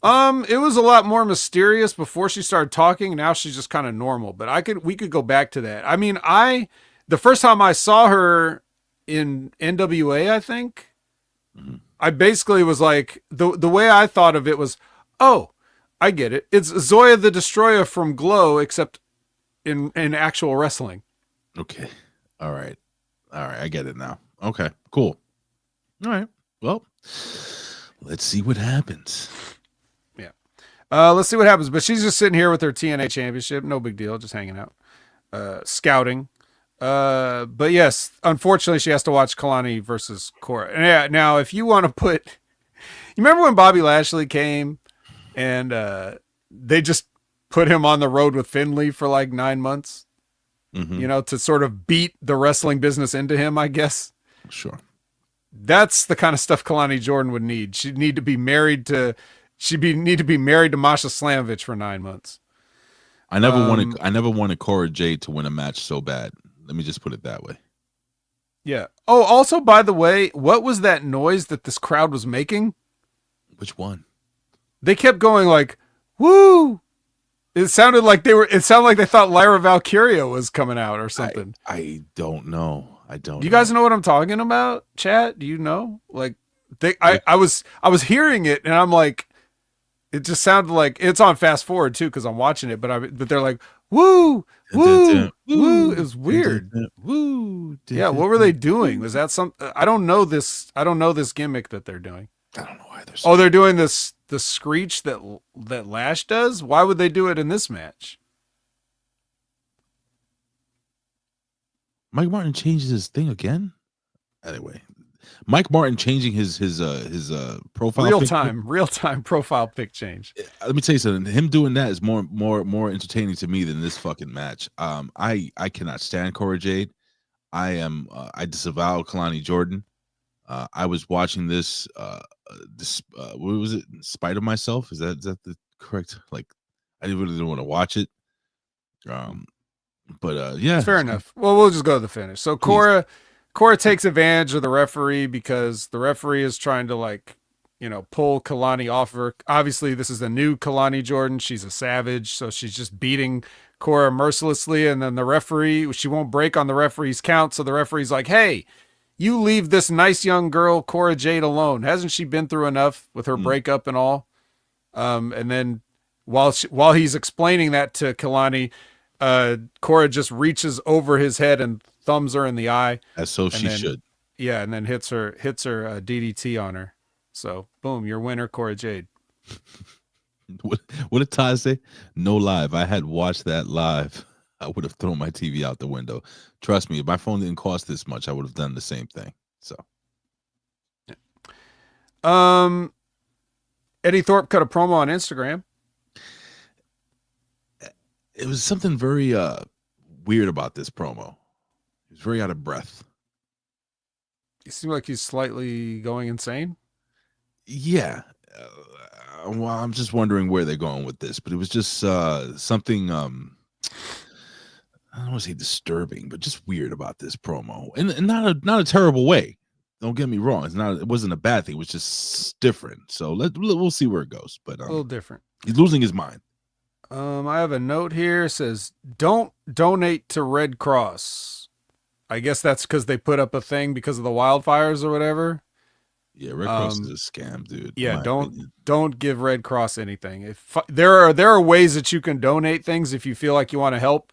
Go just do a little extra work and find out what those things are that you can maybe be more direct. Just the same way you can donate super chats directly to Ray and myself here on the HMG YouTube channel. You can also help people in need in California. Just don't give any money to the Red Cross. Red Cross, listen, guys, again, it's a fucking scam, man. So just be very careful with that. Anywho, I agree with you with that one. Piece of shit. A 99 cents from Act Fresh Studio. Oh my God. Come on. Nice. Not going to quite give us the dollar, but I'll take it. Yeah. Thanks, Matt. So the team from Pro Wrestling Noah, they want a title shot, but it's OTM is getting a title shot. Yeah, they're the ones getting a title shot. They fight about it. And Frazium's like, yeah, they're getting the title shot. And then the Noah team is like, fuck that. We're going to fight you right now. So they start fighting. And then Frazium just kind of walks off and is like, all right, you guys can fight. And rightly so, because now, what's his name? Junior Seth Rollins. Ben Carter. Who? You know, Fraxium. Nathan Frazer. Nathan Frazer. Yeah. Yeah, he looks like the Green Hornet again. He's selling a little bit more, so like I can see how he'd be like, yeah, you could beat up our opponents real quick and take a couple of years off their career, and we'll just go out to the ring and wait.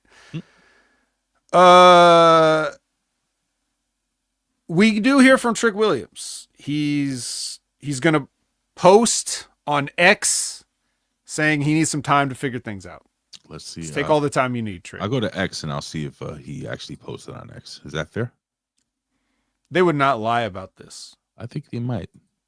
You think they would kayfabe a tweet just for the TV show, and then his account doesn't even have it on there? Well, now I'm pretty curious to see if he actually did.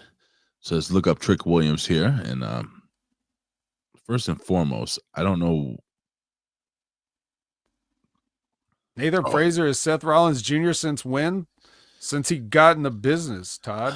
Was he trained by Seth Rollins? He even kind of half-ass dresses like him, and he started growing out his hair and a beard like Seth Rollins, and he's basically just white, super white English Seth Rollins.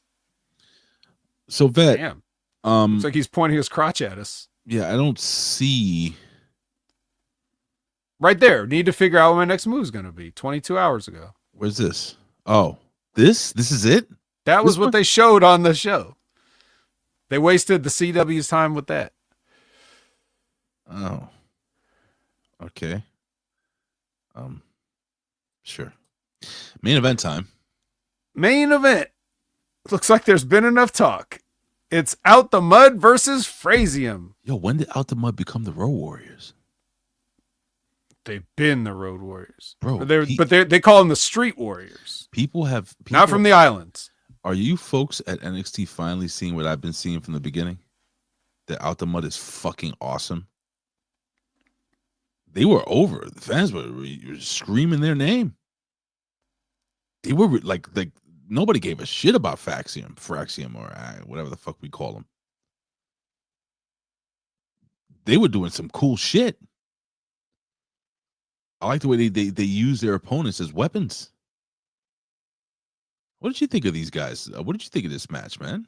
I really need to go back and watch this match because this kind of fell into that thing of the girls' matches. It's a good match. Yeah, I kind of saw like the finish. You know, like or towards they started doing some crazy stuff on the outside too. Like wasn't FYI or whatever they call it, the hanging out? Yeah, they were in the crow's nest. Yeah. Triple H. Well, yeah. So I mean, we'll talk about it. What do you like? What in the match impressed you? Did they do any specific cool moves or? It's just so much, man. These kids did right during this match, in my opinion. I really wish you would rewatch this match because let me tell you, man. Bronco, Nima, and the other kid, Lucien Price. These kids know how to sell, and they give. It's just funny that we're saying that against Frazium and these gigantic men. Yeah, but the way this match was worked, I enjoyed it. Like, except for the fact that you're not gonna hit fucking Bronco Nima with a goddamn Spanish fly off the top rope. Physically, it doesn't make any fucking sense that you could take a man that size and do that with him. That's the one thing I didn't like about this. But other than that, man, there were instances where I'm gonna mix the two up. But let's say Lucien Price has fucking Seth Rollins Jr. in a suplex, and he picked him up and just fucking broke up the pin by throwing him onto the pin. Like breaking up the pin. It's just the way they used their size. I thought it was just very, very good. And the way Fraxium attacked using their speed was very, very good. This was this was like an old school Rockers versus Demolition type match. That's what I saw here, except the fact that Out the Mud are just incredible athletes, and they showed so much charisma and ability to sell. They were just believable during this entire match. You have to watch the match to understand and really dissect what these kids did to get all four of these kids did in the ring. I was very pleased. Again, I was happy to see that the fans seem to be getting behind OTM. I think it's about fucking time. Well, yeah, because they've seen the same thing we've seen of them coming in, looking impressive, doing what seemingly everything right, surviving, getting paired with fucking scripts, and then just having their like their valet or whatever sort of get pushed to the moon ahead of them. Yeah. All that stuff, the fans saw all that too. Mm-hmm. So they're like, no, fuck that. You know, these guys, even though they've only been here for a cup of coffee, they still deserve better than this. Fuck yeah, absolutely. So they're gonna, vote with their cheers, I guess. Yes, Chris, Miss Parker. That frog splash from the ring onto the announce table was spectacular. And not only the way it was delivered. I saw that. It was the way the fucking table exploded too. It was just visually, it was wonderful. And then the stupid Spanish fly off the top rope, and they hit the kid with who they hit with the finisher? One of the two, Bronco. I think they hit Bronco with the finisher with the golden ratio. Yeah, they did let's not forget that Spanish fly off the top rope. Well, that's why I told you. I'm not a fan of that thing. Like, you can't do that to a big guy like that. That's not fucking believe. That's something like that. He's deceptively strong. Yeah, bullshit. Something like that will ruin a match for me, and almost did. Except for all the work that was done throughout the match. I said, all right, I'll let that one thing go. But stop that. Stop that bullshit where you're taking these guys and fucking flip. You're not going to take a 300-pound, 6'5" kid and flip him backwards. Stop it. It was just dumb. So yes, Todd Brantley, Spanish Fly Jones. But yeah, he said, let's ask who should take the titles off of Frazium. I'm going to say Frazium because that's our thing that we invented. Thank you very much, Aaron Ben Shlomo, for the 3 whatever unit of money you use in Israel. We appreciate you, sir. Thank you so much, sir. Thank you so much. What is that in Israel? What do they use? I'll figure it out. I don't know. I would have thought it would be OTM. Mm-hmm. I probably would have done it here. Or I just not would have had this match here and put it somewhere bigger. But I kind of felt like OTM would have been the guys. Because it seemed like they were the least likely because they've been jobbed out so damn much. And then have this be like the start of their refocus. Like, okay, now, we have revisited the mud and we have decided to get back out of it. And we are the champions now. By the way, this is kind of cool. And I got to put this over again. Those are 3 shekels. Shekels. 3 shekels. Thank you, Aaron Ben Shlomo. That's fucking cool. I've always wanted to receive a shekel. I grew up reading the Bible, so now you've received 1.5 of them. Yes, sir. The other one's for me. Thank you, my friend. So they hit the Spanish Fly to Golden Ratio combo and retain the titles, and then nothing else happens after this, right? As far as these guys are concerned, we just go off with Frazium the winners once again. DIY. Why were they there? Because they want to have the indie jerk off match, I guess. It's just like they should have did something, right? Anyway. Yeah, so all right. Well, the actual main event. Oh boy. We see Roxanne walking and we see someone's feet arriving. Oh, if only that cameraman could just. I thought of you right away. If he could just lift that camera just a little bit, we could see who it was. But he just shoots the feet. He can't. And then we get, Roxanne in the ring. Mm-hmm. So it doesn't seem like Dark Roxanne right now. She's basically saying like, I did all this stuff with the women's division, and I know you guys are happy. That I'm not the champion anymore. So, all this stuff. But then she tries to turn it. I don't know. Did you like the turn, or did you just be like, no, I saw this coming? Wait, which turn?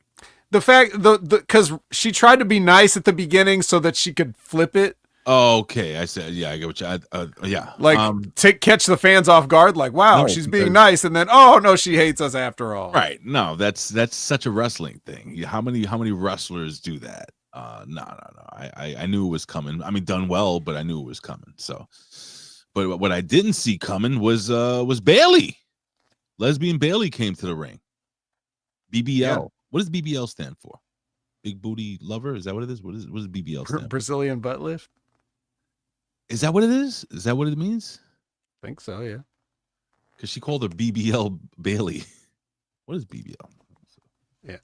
Anyway, Oh, Bailey. Well, I mean, if she got a lift, she got it back before she joined NXT because she's always, she's always had that Brazilian butt lift. Yeah, that's exactly what it is. That. So Bailey comes out and then they do an awkward promo exchange. I mean, yes, it was fine. I would give it a 5 out of 10. And then they get into a scuffle. Now, here's the thing. Apparently, Ray sent me a text message with an attachment. So I look at the attachment. It's a link to the WWE YouTube, where they show this full segment. Apparently, something happened on the feed.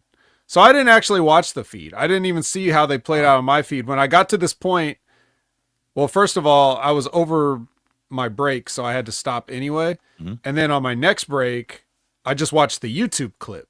Okay. So like I saw up to the point where Roxanne comes out, and then later on I loaded up the YouTube clip. So I saw how the YouTube clip ends. So that YouTube clip also ended with them going abruptly off the air fighting. So you're saying it was even more abrupt than that? So for you guys that don't know what happens, so the girls go at each other. We have Roxanne slaps Bailey, and then Bailey does the whole Stone Cold Luthez press thing, where she starts throwing the punches. If you guys know what I'm talking about, it cut off as she hit the Luthez press and threw the first punch. It just went black. Now, if you watch the YouTube video, it was like 3 or 4 seconds more where they're kind of rolling around back and forth, punching each other. But it was so weird. It literally went off the air like you got nothing. You just got Luthez press, one punch, black.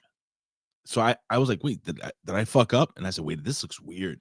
So I immediately went online and I typed in NXT ends early or something like that, or NXT abruptly ends, and all those news stories. That's why I thought you were watching. I thought you were able to watch the whole thing.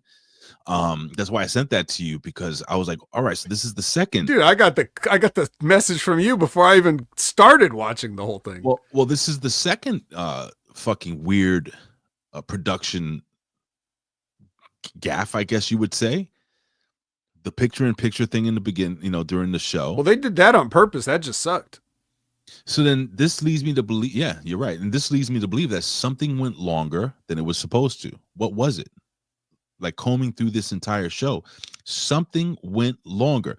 That commercial break wasn't supposed to happen then and there. And if it did, it should have at least cut into where Stephanie Vaquer is like I showed you guys earlier today during this, where Stephanie Vaquer is holding up what's her face in the corner. Reptilian Britt Baker. Yeah, we should hear what she's saying, but no, we have John, age 45, like you said, buying a $500,000 policy for $29 a month. It's a good deal. Not bad. SelectQuote.com. So you feel me? So something went long. I can't pinpoint anything on this show that may have gone longer. Maybe it was a match. I don't. Maybe everything went a little long. I don't know. I cannot. Maybe they had to cancel their flights out of Florida. Well, needless to say, you can't blame this one on Penta. No. This ain't Penta's fault, folks. So let's please. And even if it was, he's cero miedo. Anyway. In retrospect, Vet, the show wasn't that horrible. I mean, it was bad, but it wasn't horrible. Because we did point out some things that were pretty good. I mean, you talk about kicking the show off with a pretty good opening segment, right? And then we move on, folks, and we got Shotzi, who had a really good match, probably her best match. Oh yeah, easily. Technically, easily best match she's ever had in her life. Yeah, and then we move on, and I haven't even seen them all, and I know that. Yeah, look, the Dante Chen, Ethan Page segment was pretty stellar. But then you kind of get fucked up with the Meta Girls, and then you go right into Cora J. Kalani. That's where the show, maybe that's what fucked it up. And then the main event, and then you get Bailey. So it wasn't a bad show. Now, in retrospect, but these two matches, the sandwich matches, kind of fucking did it, like killed it for me. How could you? What would you have done differently, Vet? Like, could you? Is there a way of rectifying that? Spread it out a different way, maybe? Like, because it was back to back. Who gives a fuck? There's always a way to reorder the card. I don't understand a lot of the decisions that they make, but I don't envy them for having to make them. Well, what you can do is, ladies and gentlemen, you can head over to Matt Schaffer on Twitch. Don't forget, ladies and gentlemen, give a follow to that gentleman and help him get the affiliate. Oh, he got the affiliate status, so help continue to build. No, he didn't get. Well, no, he did. He did. Did he? Yeah, he did. Or was he close to getting it? I think he got it. Or did he get it? He said we got it. Yeah. So I'm talking about us here. Yeah. Well, Act Fresh Studio here on YouTube. You can check them out here if you're not a fan of Twitch. Act Fresh Studios. Again, thank you for the 99 cents with the dollar, round it up. And yeah, man. Vet, what do you got going on, buddy? Not much. You can find me at Opinion Haver on all your favorite social media platforms or any other platforms, including Twitch myself. Also, you can check me out on the Impact Attack every Monday at 6:30 p.m. Pacific, 9:30 p.m. Eastern. That's right. Smack dab in the middle of Netflix Raw, we come to you, Brandon and I do, with a TNA review. What? Yes, in which I just mumble about my discontent with that company and how they're a joke. Can you imagine, like, Brandon does a live Raw watch along, and then he's watching Raw on Netflix and he sees that show. Then he has to cut it off in the middle and talk with me and remember about TNA from a few days ago. You, like, what a whiplash. But come and get Whiplash with us every Monday night, and then every Sunday morning, 8 a.m. Pacific, 11 a.m. Eastern, Jimmy T and I sift through the wreckage. Yeah, we talk about an entire week's worth of AEW in just 2 hours. And we have a lot of good. I'm usually pretty caffeined up and cutting promos on everybody on that show too. So if you like that kind of thing and you haven't checked it out yet, give it a chance. Wrestling with Rip Rogers. Generally on every Friday at a general concrete time of noon Eastern, 9 Pacific. You could super chat Rip Rogers and he'll answer your question. Or you could try the free route. You could ask a free question and run the risk of not getting your question asked. But either way, it's a good time had by all. And, it's the greatest show in many, many months. And speaking of another great show, the Stevie Richards Show. Every Friday as well. Think about that. You get a double dose of wrestling legends, veterans, Rip Rogers and Stevie Richards, both on a Friday. What a great way to start the weekend. Stevie Richards' show is incredible. Him breaking down Raw on Netflix and the things that he liked, didn't like, would have done differently. It goes a lot more in depth than Stevie gets when he does the review show with Ben Hameen and Vince Russo every week on the brand. So if you want to hear more Stevie, then check out the Stevie Richards Show. Gan Wolfers. I just gotta put him over real quick. He was at the what was the Washington Monument? What was the I Have a Dream speech? Where was that? The pool, the big pool. What is it called? Yeah, that the pool. I thought it was called the pool. It was frozen over, and I don't know if you saw Gan Wolfers walking on the pool. People were walking on the icy pool, which was frozen. Not skating.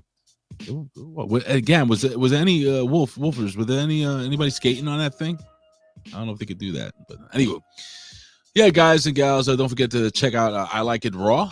It's still up here on YouTube, and this show will be taken down shortly and put up on channelattitude.com. So head over to channelattitude.com for your replays, guys. If you want to take this, he says not anymore. They're not allowed to skate. I'm assuming that's what he's saying there. And guys, thank you for trekking with us throughout this time. Thank you for the super chats. Thank you for the stickers. Thank you for the love. We appreciate it, man. This is the first time that we received a little thank you for, I guess, I feel weird thanking you guys for that, or taking, anyway, I don't know what to say. That I feel shy regarding the super stickers and stuff. I'm very grateful. And well, in the words of the great Morgan Freeman from the classic motion picture Hard Rain, look, we just want the money. Oh, Jesus. God damn it, Vet. You ruined it. Anyway, we love you guys. We appreciate you. I love you. Vet tolerates you. But I'm sure deep down inside his black heart, there's some semblance of care for you. I guess, maybe, I don't know. Anyway. Way down. Way down. We'll see you guys next week, guys. God bless. Boobies. What's your name, fella? Triple H. I'm hurt and I'm old and I'm fucking tired and I work with fucking children. I'm serious. I'm not going to sit back and take this fucking shit. This is the Hustler Rip Rogers. Yeah, it's fucking me. Yeah, and listen to the fucking Hameen Media Group. That's Ben Hameen Media Group from Rip Rogers. Go get him and go fuck yourself.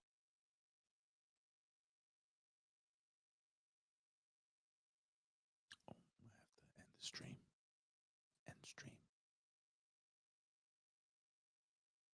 Why is it not letting me?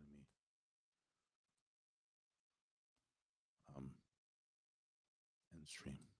Is the stream still going? Yeah, it looks like it's still going. Don't make me leave.